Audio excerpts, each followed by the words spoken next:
Welcome to another episode of Just Talk with Gabe. I'm here, my sidekick is here, and so is our guest. Let's get started. Who do we have today? Today we have one amazing man, Marcus Bell, on our show. Looking forward to hearing about his journey in the entertainment industry as a songwriter, producer, entrepreneur, author, the list goes on. Not to mention he's worked with some of the biggest names in the industry.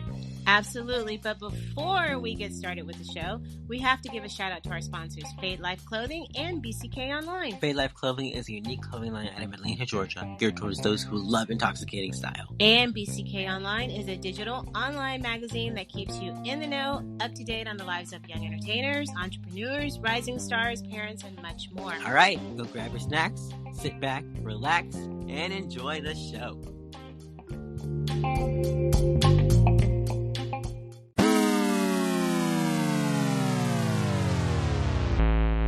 Marcus, welcome to the show. We're glad you could join us for an episode of Just Talk with Gabe.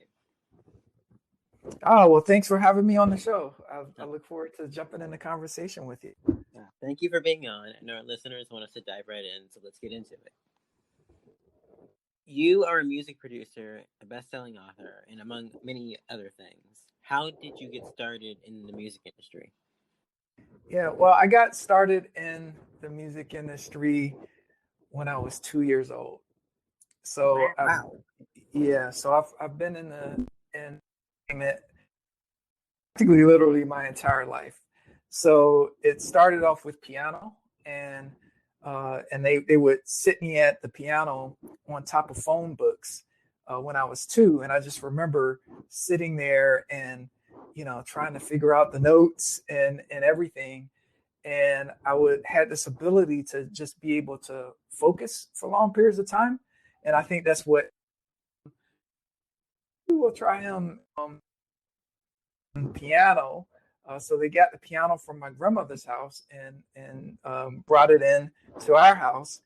And yeah, so I started then, and then they put me in formal piano lessons. And so I was a bit of a child prodigy. Oh, wow. That's awesome. Yeah. I'd love to play. Oh, you play piano? No, I would love to. Oh, you would love to. Okay. I thought you were saying you love to. I play by ear. I can't read a note to save my life. And I can, but I'm out of practice though. But he's out of practice, so it's so funny. I can mimic what people play, and he laughs at me. Yeah. Oh, well, listen, being able to mimic is kind of the first level of, I would say, creative self-expression, because, it starts with imitation, and then it goes to emulation. You're able to sound a little something like a thing, and then the step after that is innovation, where you're able to sound like yourself. And so, yeah, it is. Yeah. And so if you look at it from that lens, you're at a stage where you can actually go to the next level. Maybe you can play similar to something that sounds like something. So I remember when I was produce music, I kind of started listening to a lot of different productions, right, in different genres. Right. And so my first sound like whatever production. And at the time, my first check that I received for making music was when I was 8 years old. And wow. Yeah, and someone had hired me to replay a Whitney Houston song that they couldn't find the karaoke to. And so that was my first music production. I was like, oh, and I'll never forget, it was for $120. Oh, no, that's cool. And I was like, what? I can make money just like it sounded like something else, somebody else.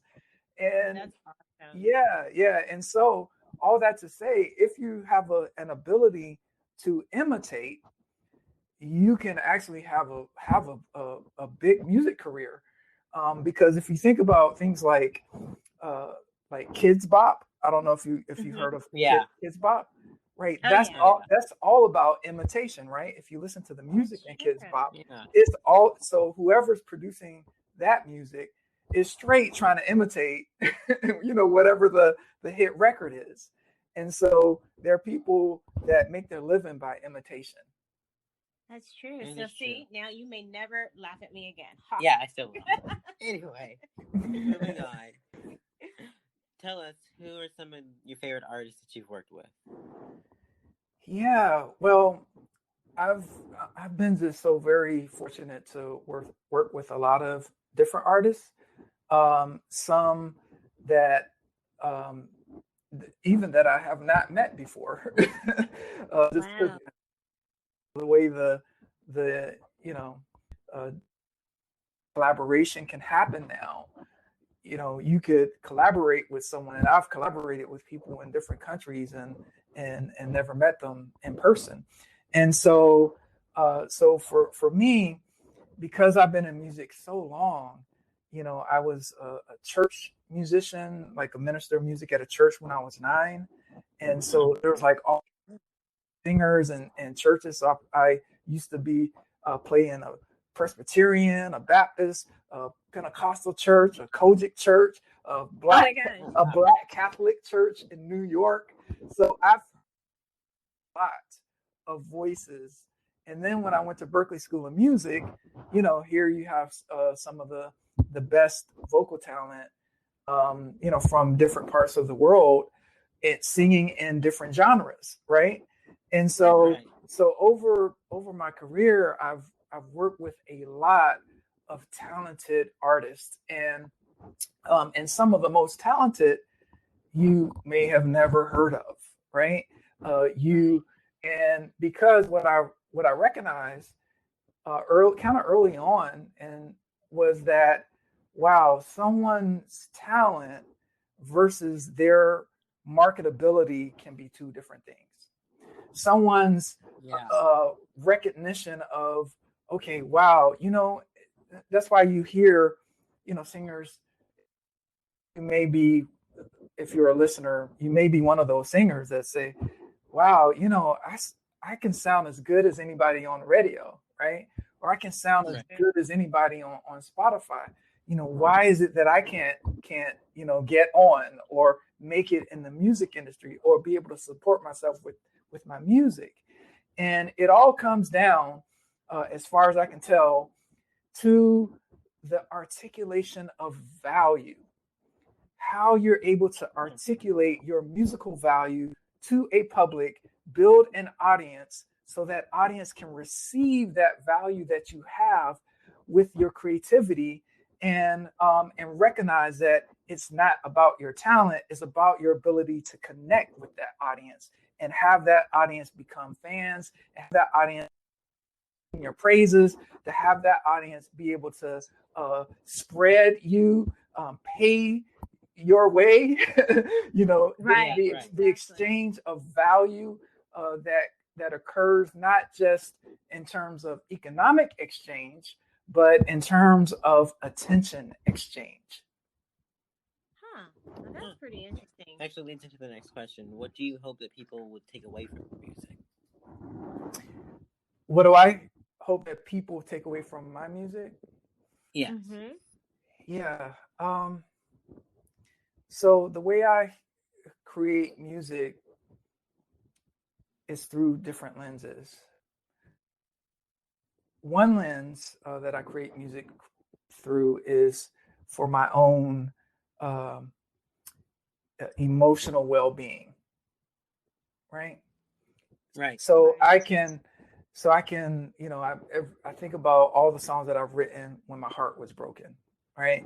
My heart is broken, and my only, or one of the only ways of express myself, and I'm working on other ways, like being able to articulate those emotions, but because music has just been like breathing for me, it runs in my veins. It's like part of my my inner capacities as a human.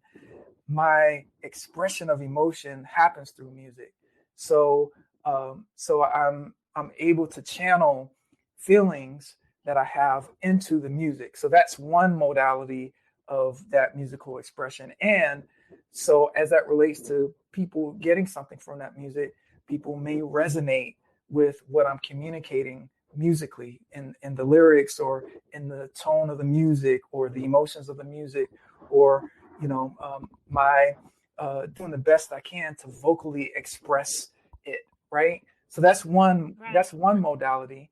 And then the other modality is kind of music for purpose. So music for purpose being like, okay, well, actually I'm gonna create a song the club party to, or people to be able to bob their heads to in a car, or people being able to have the ability to just relax to the music. So, or their ability to get motivated by it. So like my album, the Unstoppable album, what my intention behind that album was to create kind of a motivational album where whoever listens to it, their spirits get uplifted, right? And for myself, right? Like, okay, this is going to be some anthemic music that will get me going, like before I get on stage, before I walk into a meeting and all of that. But let me have this album be like that for a fan base, for listeners, for whoever discovers it. So and how you've attained the thing that you've been targeting is when you get that feedback. And I've gotten feedback from people that say, oh my gosh, I listened to the Unstoppable album. I put it on repeat when I'm feeling down.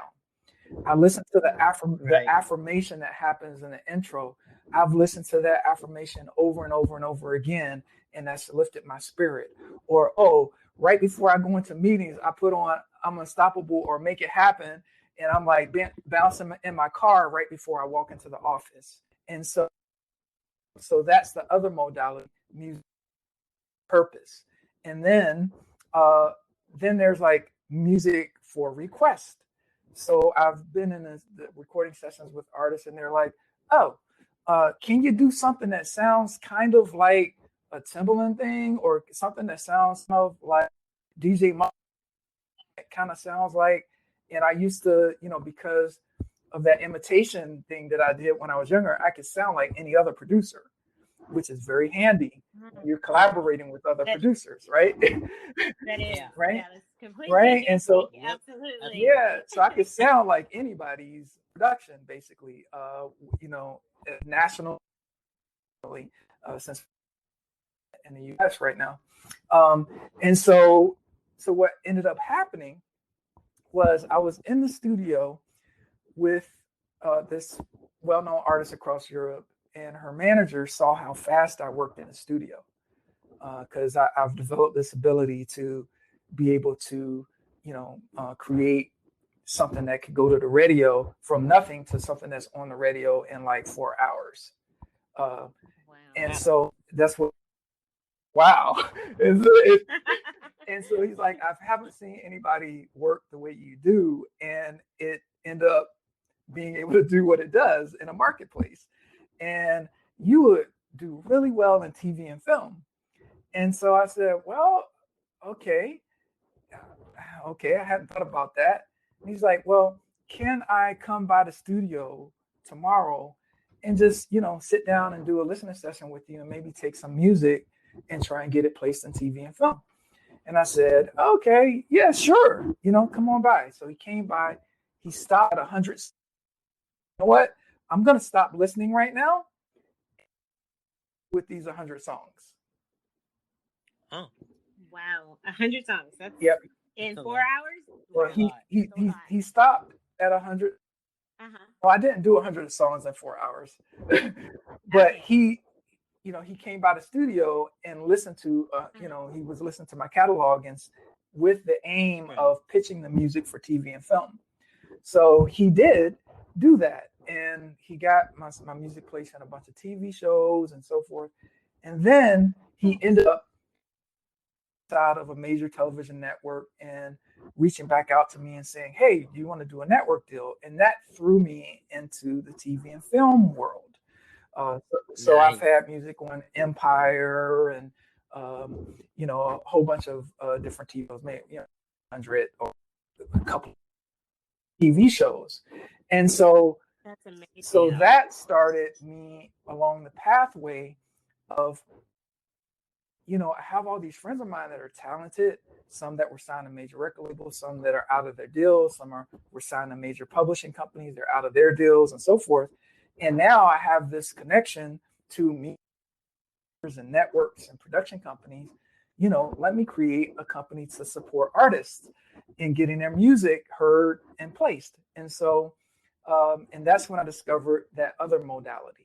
And that other modality is when someone has a scene or trying to capture something in their film or TV, they reach out and they say, hey, Marcus, through my sales team, can you create something, that'll work for this scene, or we are trying to go for this in this show, or we're, trying to capture this moment in time. Do you have something, or can you create something?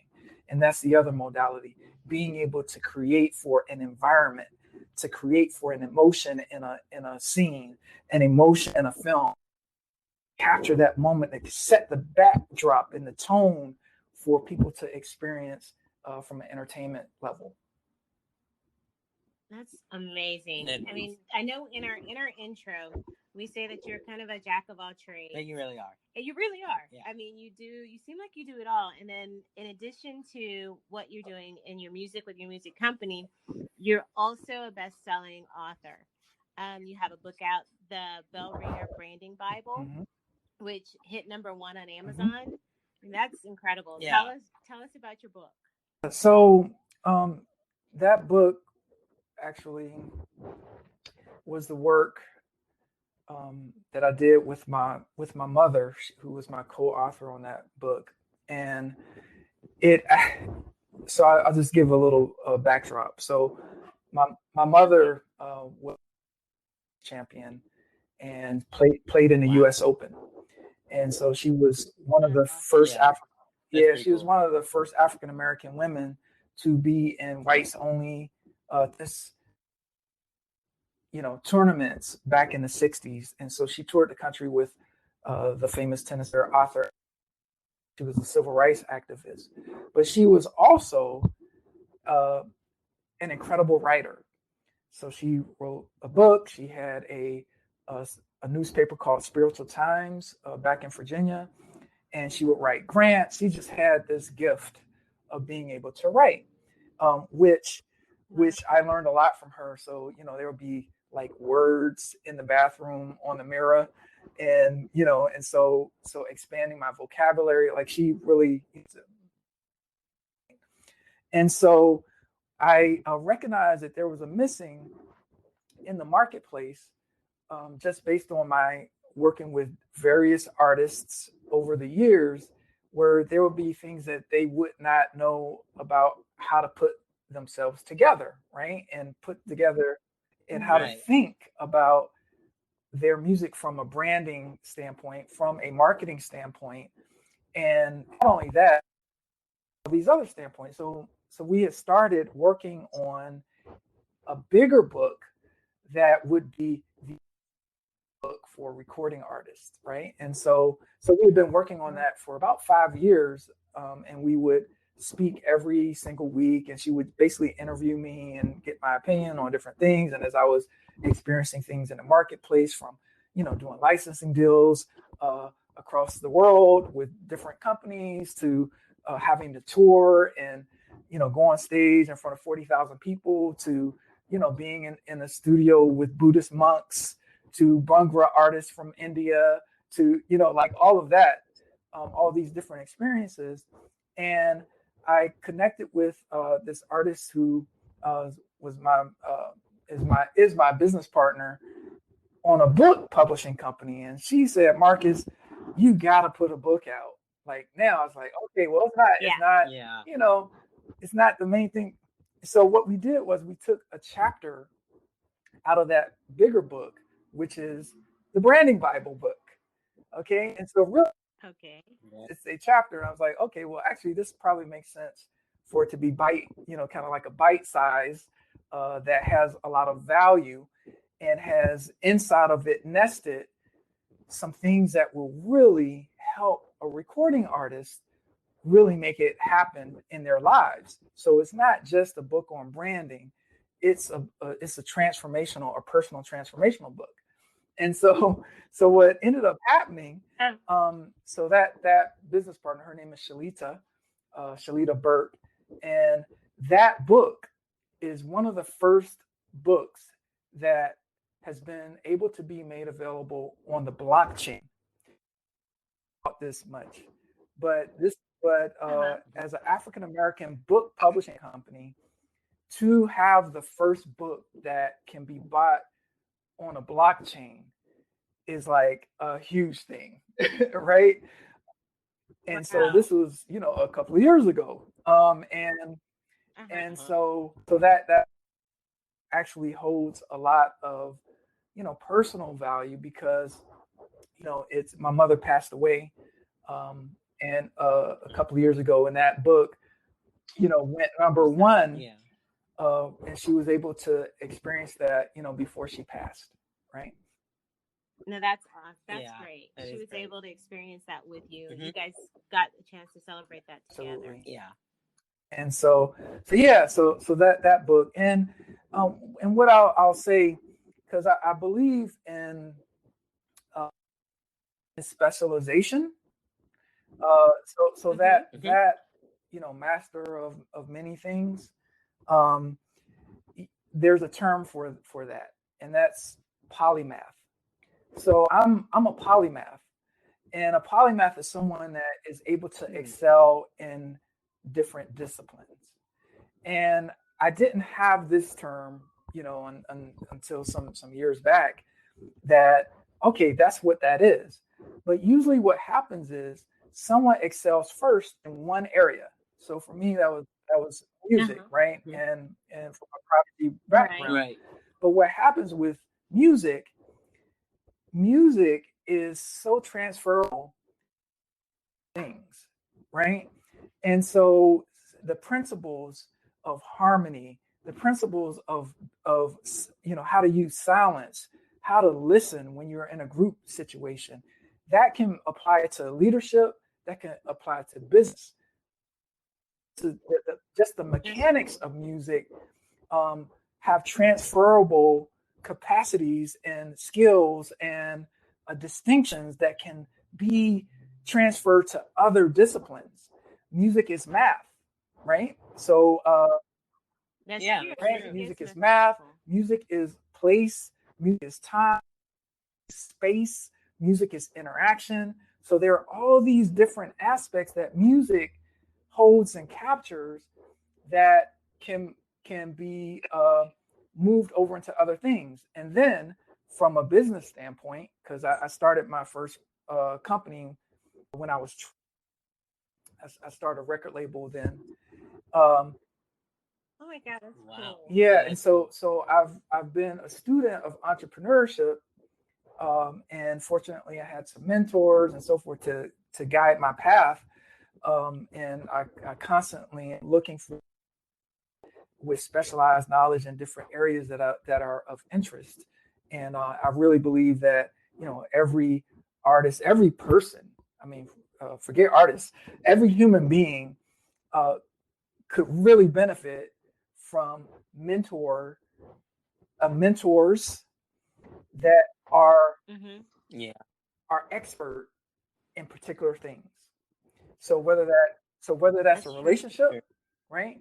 So someone that is really good at loving their wife, or a wife that's really good at loving their husband, or a boyfriend is really good at, or whatever your preference is, right? There's if someone has Right. Right. a sustainable, happy relationship, wow, what a great mentor to observe and be in conversation with, right? Someone that's successful as an entrepreneur that's been able to do 7 figures, 8 figures, or billionaires. Like I have some mentors that are billionaires that I learned from. Wow. So these are the things that you need to do in order to uh, to gain some facility around creating value and being able to monetize it and scale it and all of that type of thing, right? So okay, Same thing with music, That's true. right? So I've had many, Uh-huh. and so all of that is very valuable. So, but it all first starts with a specialization in one area. Do one thing, kill it, kill that one thing, like go Right. hard Right. at that one Right. thing, and then start to build other capacities because you've been able to create the discipline um, and the practices to actually excel and become expert in something. And it doesn't have to be for a long time. It just depends on what it is. But that kind of focused, concentrated effort that allows you to be best in class, and then you can transfer those skills to other things. And that's kind of my stance on it. So I don't want a listener to be confused, like, oh yeah, I do this, I do that, I do that. This everything has happened intentionally, right? And like Right. that. That's pretty interesting because I don't know, does that or did that concept or is being the type of person that you are, did that lead you to come up with the 100 days impact challenge? Because it kind of sounds like that may or may not have been the foundation for the impact Yeah, challenge. well, the 100 Days Impact Challenge came out of a group. So I have a program called Wealth and Impact Bootcamp. Program supports creatives, entrepreneurs, people from influencers, even politicians, people from different walks of life. There are some teachers, there's some coaches, there are people that have courses and so forth that participate in Wealth and Impact Bootcamp. And Wealth and Impact Bootcamp is where I'm able to share knowledge in a where people can take on the practices and take on the distinctions that I have in being in entertainment all my life and exploring all these different worlds all my life and be able to take my knowledge and apply it into their lives and actually have that make a difference in their lives. And so that program is called Wealth and Impact Bootcamp. And so around election time, um, I I do webinars every month for that group, and I said, you know what, you have the opportunity to elect yourself. You have the opportunity to elect your particular aims in life that you want to go for, and just like Biden and Harris started their first 100 days. Now, just historically, uh, there's a tradition. What first 100 happens to be the first 100 days in a presidency sets the tone for the presidency, right? So what kind of president is That's going to true. be in that first 100 days. The same thing applies to when you have an aim in your life. You can set yourself on a course in 100 days to actually have that thing happen. And challenge that group, you take on challenge. And then what ended up happening was just ridiculous.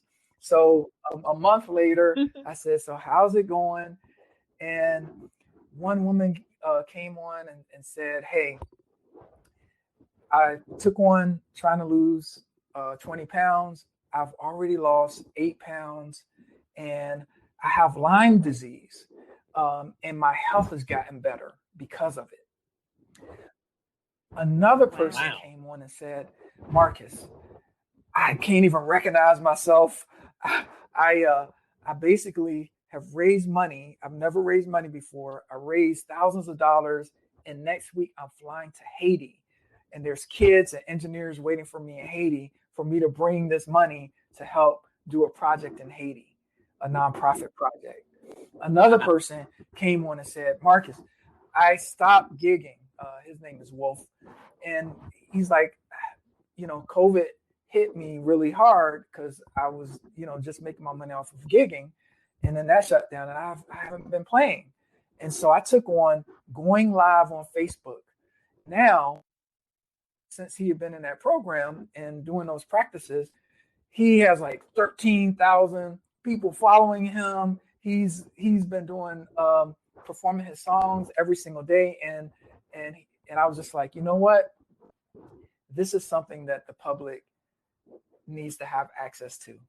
Let me take this public and allow this structure that I created with my specialized knowledge on, I'm kind of like a student of behavior science and social psychology and psychology, and all of those things, right? So all of that is nested inside of the challenge. This is what makes it different. What's nested inside are the practices of, people that are expert, that are high performers, that are, making things big happen and impacting things in the world. And so the structure of the 100 Days Challenge provides that opportunity for people to have a community, for people to have accountability and have a process and a course to look at to be able to design their 100 days towards the thing that's most important for their lives. That's pretty. Now, can people join in the 100 days? Absolutely. So the challenge is open for people to join at any time.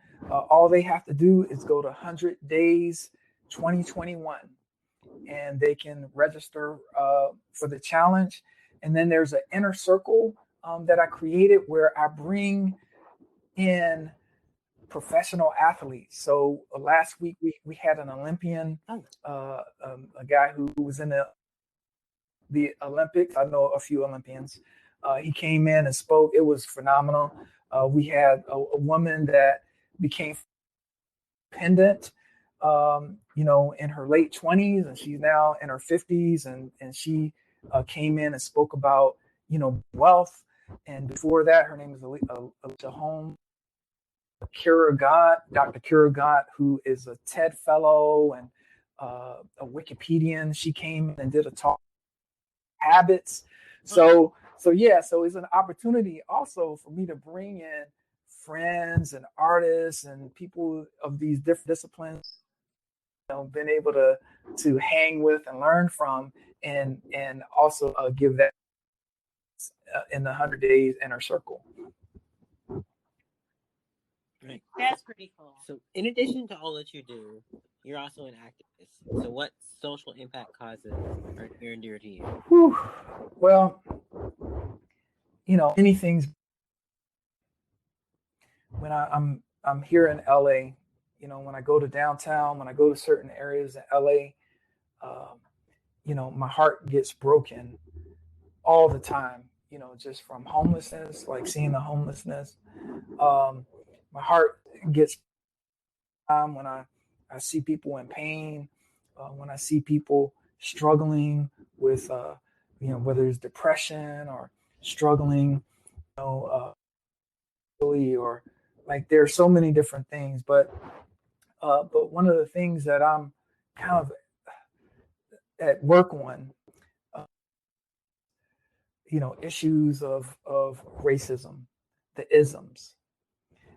That's what I'm really looking to transform, is the isms. These isms that create division. These isms that have people in disadvantage.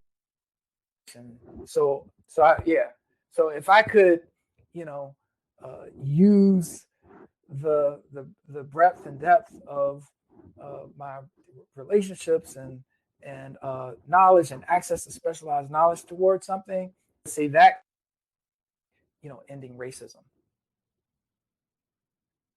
That would be awesome. Yeah. That would truly be. Mm-hmm. Yeah. For example. Truly be something. Yeah. So I have a 6-year-old daughter, and me and my wife adopted her, but she's been with us, since she was, like 7 months old, and as an African American little girl, the lack of entertainment, cartoons, and I mean, there are some here and there, but there is an immersion of a world for kids that say you're not good enough. That paint these, fantasy pictures even her being a little girl, like, no, there's not a white knight that's gonna come save you, right? You know, there are these cultural narratives that disempower women, that disempower, the African American community, and so I'm up to impacting that. That's awesome. It is. That would be. I'd be like throwing flowers and rose petals in the air. So that would be amazing. On that note, we're gonna go on a bit of a commercial break. Would you stay with us, Marcus? Sure, I'm here for you. Okay. All right, we'll be right back. We'll be right back. Welcome back to the show, everyone. Welcome back, guys. And if you have not downloaded the Anchor.fm app, Do it. do it and start making your podcast today. All right, welcome back to the show, everyone. Okay, so let's get into the next round of questions. Next round. I'm fun ready. Questions. Let's do it. Marcus, are you ready? All right.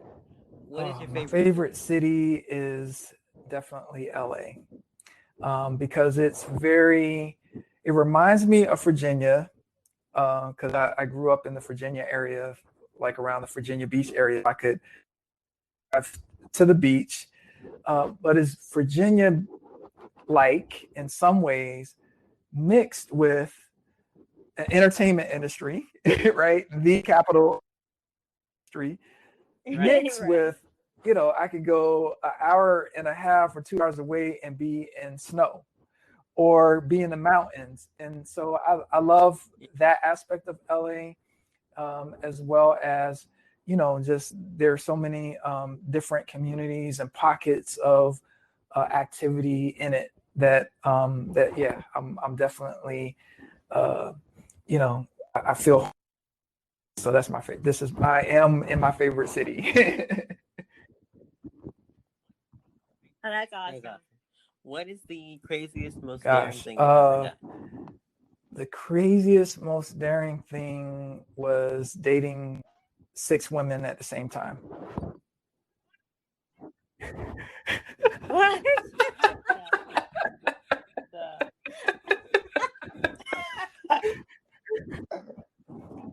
Okay, I don't recommend it either. And I realize that, yes, I am I'm a serial monogamous. I believe in that, but yeah, but that was crazy. It was crazy. That was crazy. Yeah, It was crazy, and I learned a whole lot in doing that. And actually, I want to say something about that real quick.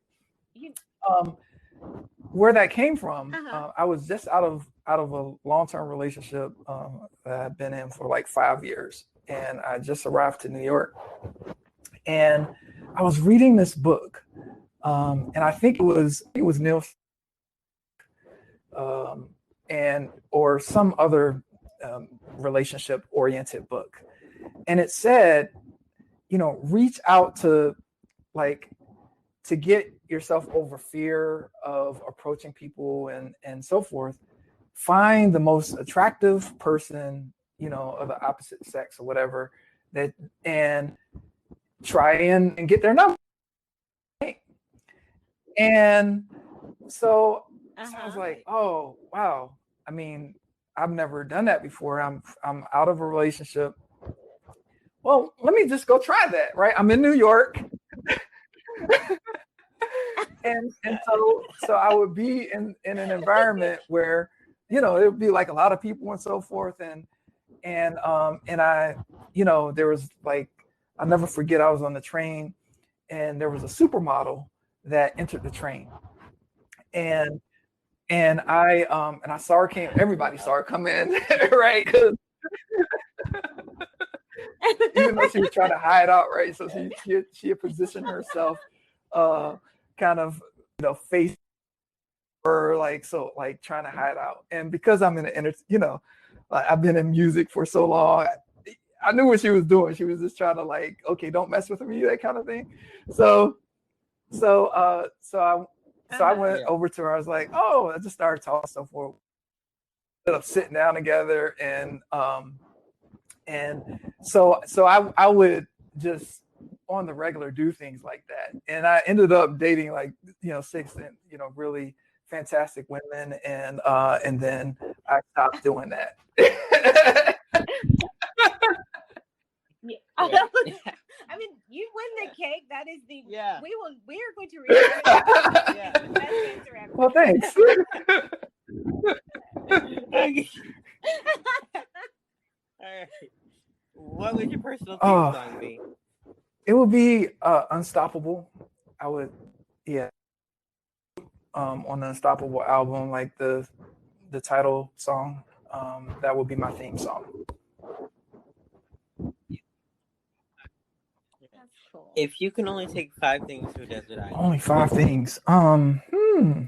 Well, let's see. My saying, and Lamar Williams, he was a former city councilman in Portsmouth, Virginia, and a real estate, person, etc. But he has the saying that all people need something to do, someone to love, and something to look forward to. Right? And so if I'm on a desert island, and I were to apply my uncle's lens to things, I would want to have someone to love with me, right? I would have, my daughter and my family. I'd have Spotify, right? I'd take Spotify with me because of the podcast and the music. And I take my laptop with all my downloaded books and courses. I have an extensive library of thousands of books. And I take courses on different topics and different areas. So I have spent, hundreds of thousands of dollars on courses. And so I would take those with me. And then I would take the bread pudding recipe from Grill Fresh here in LA. Oh my God, that bread pudding I would take on an island with me. Oh. That bread pudding. Sounds delicious. I'm gonna have to do 100 days of not having any. Yeah. Right. So if you're in LA, just let me know.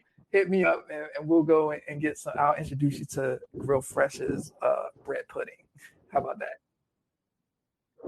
Okay. All right. You can count on me for that. Yeah. On me. I'll treat. They know me well. They know me well. I'll call and I say, hey. Right. They're like, the usual. Yep, the usual. Do you want 1 or 2? Just 1. Oh, see, that's even better. Yeah. Yeah. I've been to the griddle. You've been to the griddle, right? Yeah. They have the pancakes that taste like bread pudding, but not kind. I mean, I can't think of the name of them because the last time we were there, I had them, and I was like, a couple of years ago. Oh, I want to take this. I can't think of the name, but go back and be like, can I have the pancakes? Listen, y'all like probably have leftovers still. Yeah. They give you so much food there. Oh my God. Like, one serving, will feed a family. For real. It is. Oh, yeah. So we'll go to the griddle together. Okay. All right. There we go. We'll go to the griddle on us. There you go. There we go. All right. If you could have one superpower, what would it be? Erasing people's memory. Yeah. That's a good one. Yeah. I want to erase people's memory of hurt, of pain. Like that. Wow. That's awesome. Mm-hmm. That's a good one. So, what is the one piece of advice you would give to people? Don't follow in my footsteps. Build your own. and but you can look at other people's footsteps, right? You can look at them, but create your own Right. footstep pathway. Go the road that hasn't been traveled. Create value in places where there's a missing, and like that. And so okay, so I'll answer it in a different way, because I could answer this question like maybe 30 different ways. I'll just pick another path. One is Right. experiment with a lot of different. Someone wants to be in the music industry. I would recommend them to get the Bell Ringer Branding Bible and do all the exercises on the second part of that book. The first half of the book is context, and then the second half is Socratic method, where there are lists of questions. There are like 100, maybe 120 questions on the second part of that book.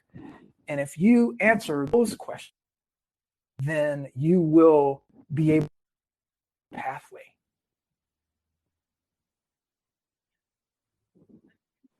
That's good. Yeah. That's very good. It is. So, in addition to all that you have going on, what's next? I'm part of my 100-day challenge is to do 100 videos for everybody coming into the challenge, and so that's what's now. What's next will be releasing some music, and I'm thinking about doing a 100-day music challenge. And so I've been flirting with that. And it's funny, you were talking earlier about being bilingual. Some of my team members are like, you should do a Spanish challenge, because Marcus, you need to learn how to speak Spanish. I've been doing some songs and with some Spanish speaking artists, but I don't speak Spanish, and I'm like, maybe I'll do a Spanish. So after I complete my 100 videos in the 100-day challenge, then the next thing is either going to be a music challenge or a Spanish challenge. So that's going to be next. That's awesome. Well, was it Rosetta Stone and Duolingo? Rosetta Stone, no. Well, yeah, you didn't like Rosetta Stone, but I mean, it's pretty good. It's not. Well, there's so many things out there that can help you speak Spanish, and you can you're gonna be my tutor. Some Spanish tutoring. Yep, we'll be your tutors. We got you. We got your back. Hey, you're gonna. That's the fantastic. Well, that's where the breakdown happened for me, because I did 3 years of Spanish in high school, but I didn't have anybody to talk to, so it disappeared. You know what the trick is if you don't have anyone to talk to, watch Spanish novelas, like the telenovelas. They're interesting. There's pretty girls. I mean, it's just a neat, and it's a soap opera. So there's always drama. No, you got into one. They're weird though. You got into one. I will stand by the fact that they're weird. For being a participant in that content, right? Yeah. Right. Oh, did I just blast you on the podcast that you got into? No, your audience didn't know that. But, and that's the other thing I would say, really quick. I had to learn that, part of articulating your value is when you do things, it's okay to say that you've done something, right? When I think about my grandmother and some of my family and those conversations of like, you want to be humble and you don't want to have people to be jealous and all that. So don't talk too much, like all that's wrong. The only way people will know, of what your value is when you communicate those things that you do that are valuable. Right. That's awesome. And so, absolutely. So stand up, Gabriel. Episode That's 203. perfect. That's no.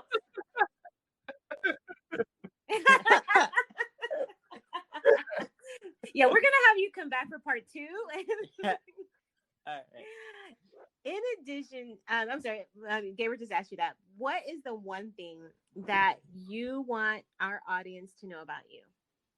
If you have one thing that you want them to remember about you, what is it? 100 days.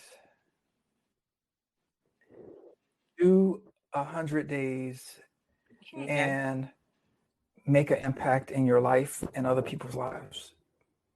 If I could leave something in the world, I would leave that. That when someone says 100 days, that everyone knows that someone is doing something that they've always wanted to do, and now they're going for it. That they are taking on a structure to do it, and that's days with a Z, 100 days with a Z. Okay, that they're going to really do it like they haven't done it before. They may have failed at it before. They may have not had a structure. They may have given up before, but now days they're going to make a life change like that. So I would leave that with an audience. Right. Nice. And then the last thing is, so I'm at Bellringer Music across platforms. But I would say just go to 100 Days Impact Challenge, and that is the best way to really interact with, because then there's a direct interaction that can happen there, right? So I can be a part of your journey. Yep. I can be a part of what you're creating for yourself and your family and community in the world. And so I prefer that than all channels. I prefer being able to interact like we're interacting here, right?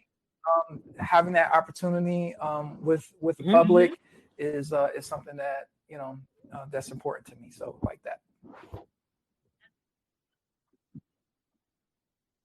That's awesome. Thank you so much. Thanks so much much for joining us today. Yeah, thanks for having me. We enjoyed having you. We truly enjoyed having you. Right. Well, thank you again, and guys, we're out. Are you guys ready to do your 100-day challenge? I know I am. Glad that we had Marcus on our show, and I know I learned a lot. See you guys next time. Peace.